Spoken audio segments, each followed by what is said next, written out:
안녕하세요. 생각하게 만드는 불편한 수학 생수 시간입니다. 준비물, 연습장, 연필, 자.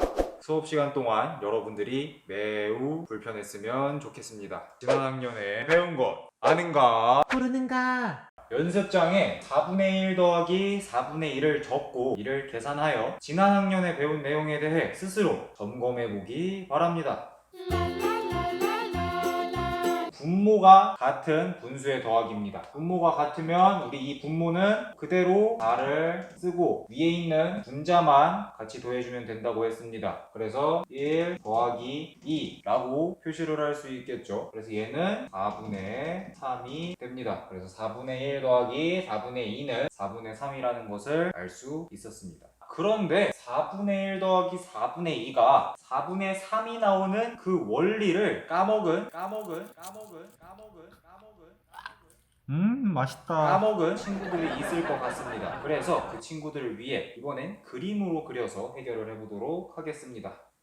이렇게 똑같은 크기로 3개를 그렸습니다. 4분의 1부터 그림에 표시를 해볼 건데 4분의 1은 4등분한 것 중에 하나라고 했었죠. 그래서 4개로 똑같이 나눈 것 중에 1개를 색칠을 하면 되겠습니다. 그 다음에 4분의 2는 4등분한 것 중에 2개니까 똑같이 4개로 나눈 것 중에서 2개만 색칠을 하면 되겠습니다. 그래서 얘네 2개를 더해주면 총 몇 칸을 색칠을 하면 돼요? 3칸 색칠하면 되겠죠. 그래서 이렇게 3칸을 색칠을 해줍니다. 그럼 얘는 총 4등분한 것 중에 3개니까 분수로 표현을 하면 4분의 3이 됩니다. 따라서 4분의 1 더하기 4분의 2는 4분의 3이 나온다는 것을 알 수 있었습니다. 그래서 이제는 분모가 같을 때는 분모는 그대로 두고 왜 분자만 더하는지 이제 알 수 있겠죠? 그런데 4가 아니라 여기에 3이 와서 4분의 1 더하기 3분의 2라면 어떻게 해야 될까요? 이번 시간에는 한 걸음 더 나아가 이렇게 분모가 다른 진분수의 덧셈에 대해서 공부해 보도록 하겠습니다. 공부할 문제를 소리 크기 마이크 3으로 읽어봅시다. 시작! 그림을 이용하여 4분의 1 더하기 3분의 1을 계산해 봅시다. 4분의 1은 한 칸을 칠하면 되고 3분의 2는 두 칸을 칠했어요. 3분의 2부터 표시를 해주면 두 칸을 칠해주면 되겠죠. 그 다음에 4분의 1만큼 색칠을 해주겠습니다. 뭔가 이렇게 색칠을 하고 나니까 얘가 몇 분의 몇인지 모르겠어요. 왜냐하면 칸의 크기가 달라서 더해놓고 나도 정확히 몇 분의 몇인지 모르겠단 말이에요. 그래서 얘네 2개의 칸을 좀 같게 해주면 좋겠습니다. 어떻게 이 2개의 칸을 같게 해줄 수 있을까? 아직 감을 잡지 못한 친구들을 위해서 한 가지 힌트를 준비를 했습니다. 여기 나누어져 있는 칸은 분모와 관련이 되어 있죠. 4니까 4칸 나눠져 있는 거고 여기는 3이니까 3칸이 나누어져 있는 겁니다. 자, 그러면 얘네를 똑같이 같은 크기의 칸으로 만들기 위해서는 분모가 같아야겠죠. 뭔가 떠오르는 게 없나요? 아마 여러분은 통분이 떠올랐을 겁니다. 통분을 하는 방법은 2가지를 배웠었는데 어떤 것이 있었죠? 첫 번째 방법이 두 분모의 최소 공배수를 이용하는 방법이었습니다. 그리고 두 번째 방법이 두 분모를 곱으로 하여 그 수를 공통분모로 하는 방법이었는데 이번에는 두 분모의 곱을 이용을 해서 구해보도록 하겠습니다. 4분의 1에는 분모와 분자에 각각 3을 곱해주면 되겠네요. 그래서 4, 3, 12니까 총 12칸으로 나눠주면 되겠습니다. 12칸으로 나눠주고 3분의 2는 분모와 분자에 각각 4를 곱해주면 되겠네요. 그래서 3, 4, 12니까 얘도 마찬가지로 12칸으로 나눠주면 되겠습니다. 그래서 이렇게 총 12칸으로 나눴습니다. 그럼 이제 똑같은 크기의 칸으로 둘 다 나누었기 때문에 더할 수가 있을 것 같아요. 그래서 얘는 총 12칸 중에서 3칸이 색칠되어 있습니다. 12분의 3이라고 표시를 할 수 있겠고 얘는 그럼 12칸 중에 지금 8칸이 표시가 되어 있습니다. 그래서 12분의 8이라고 적으면 되겠죠. 그럼 3칸을 먼저 색칠을 해주고 그 다음에 8칸을 이어서 색칠을 해주면 되겠습니다. 하나, 둘, 셋, 넷, 다섯, 여섯, 일곱, 여덟. 색칠을 하고 나니까 12칸 중에서 11칸이 색칠이 되었습니다. 그래서 얘를 분수로 나타내면 12분의 11이 되었습니다. 이를 통해 4분의 1 더하기 3분의 2는 12분의 11이 라는 것을 알 수가 있습니다. 더 이상 어렵지 않아요.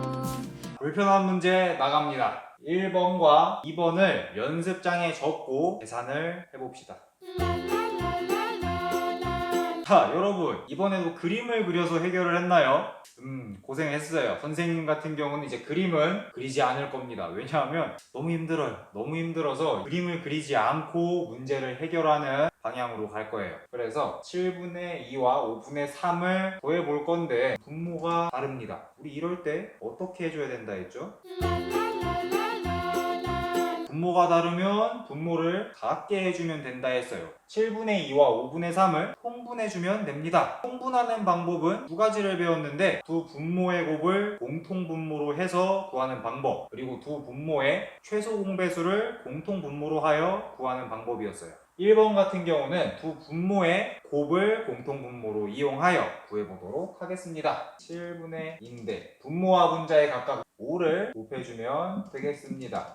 그 다음 5분의 3에는 분모와 분자의 각각 7을 곱해주면 되겠네요.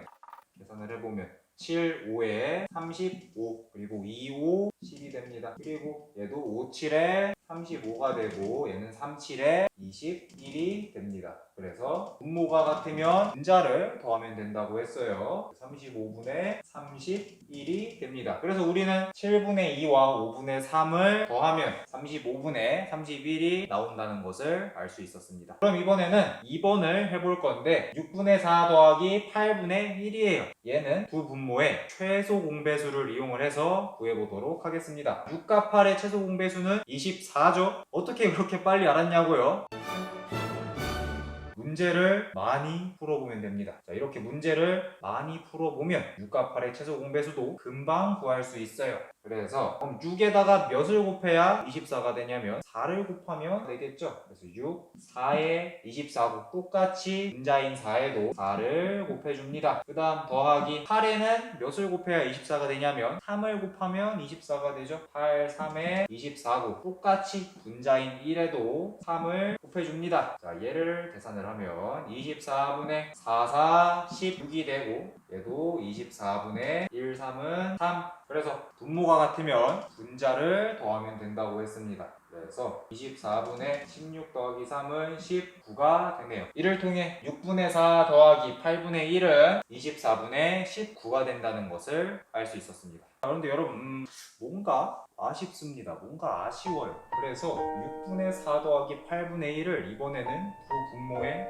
곱을 이용을 해서 구해보도록 할 거예요. 그러면 바로 구해보도록 하겠습니다. 6분의 4에 각각 몇을 곱해주면 돼요? 8을 곱해주면 되죠? 그래서 6 곱하기 8, 4 곱하기 8. 자, 이번에는 8분의 1에 각각 6을 곱해주면 됩니다. 8 곱하기 6, 1 곱하기 6. 자, 그래서 얘를 계산을 해보면 6, 8에 48이 되고 얘는 4, 8에 32가 됩니다. 더하기 8, 6에 48 그리고 1, 6은 6. 그래서 얘는 48분의 38이 됩니다. 그런데 여러분 지금 48과 38이 둘 다 어때요? 짝수죠? 짝수니까 2로 약분이 될 것 같아요. 우리 이렇게 약분이 되는 경우에는 약분을 해주는 게 좋습니다. 그래서 2로 약분을 하면 48 나누기 2는 24가 되고 38 나누기 2는 19가 됩니다. 마찬가지로 최소 공배수를 이용한 것뿐만 아니라 이렇게 두 분모의 곱을 이용을 해도 값이 어때요? 24분의 19로 같다는 것을 알 수가 있습니다. 그래서 매번 무조건 약분을 할 필요는 없지만 이렇게 약분이 되는 경우에는 기약분수로 나타내 줍니다. 약분을 해서. 그래서 여러분들 문제를 풀 때 문제를 잘 봐야 돼요. 문제에서 기약분수로 나타내라고 할 때는 이렇게 약분을 해서 기약분수로 나타내고 기약분수로 나타내라는 말이 없을 경우에는 이렇게 약분을 하지 않아도 틀렸다고는 할 수 없을 거예요. 최소 공배수 같은 경우는 이렇게 공통분모를 비교적 작은 수로 정해서 더 값을 구할 수 있기 때문에 답을 구하기가 쉽고, 두 분모의 곱을 이용한 경우에는 이렇게 공통분모를 쉽게 구할 수 있는 반면에 약분을 해줘야 되는 경우도 있습니다. 그래서 여러분들이 그 상황에 따라서 이렇게 매일 잘 관찰을 해서 그때그때 맞는 방법을 찾아 문제를 해결하면 될 것 같습니다. 좀 더 불편한 문제, 생수 문제 나갑니다. 도원쌤이 입대 예정인 은범생을 위해서 특별한 건빵과 별사탕을 만들려고 합니다. 건빵에 필요한 설탕은 6분의 1컵이고 별사탕을 만드는데 필요한 설탕은 5분의 4컵이라고 합니다. 그렇다면 도원쌤이 건빵과 별사탕을 모두 만드는데 필요한 설탕의 양이 총 몇 컵인지 알아봅시다. 정답은 댓글에 달아두겠습니다. 오늘도 여러분이 생각을 많이 해서 매우 불편했길 바랍니다. 고생하셨습니다. 생각하게 만드는 불편한 수학